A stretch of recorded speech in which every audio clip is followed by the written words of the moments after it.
Hey guys, this is Blake Holbrooks with MarineMax on Lake Wylie. We're showing you a 2023 255 XD Yamaha. So this is going to be your full-blown water sports package. You can see you got the fixed tower with the adjustable wakeboard racks right here.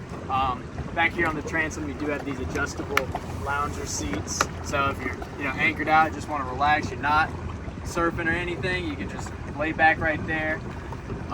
Plenty of space with the audio controls and the speakers back there.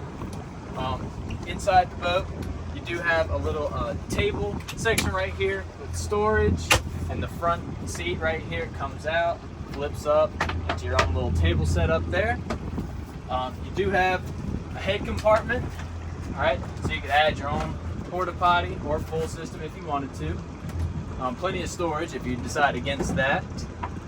You do have some in-floor storage in the ski locker. That's also where your ballast bag is held. So you can see that. You fill that up, create a huge surf wake behind you. You got this gate that will fold out and into this notch here, separate the cockpit from the bow. And then up here in the bow, you've got plenty of storage under these seats, as well as your insert cushions to make your full sun pad up here. If you guys have any questions about this boat or any of the other models that we have at our location, just give us a call at 803-831-2101, and that's Blake Holbrooks at MarineMax on Lake Wylie.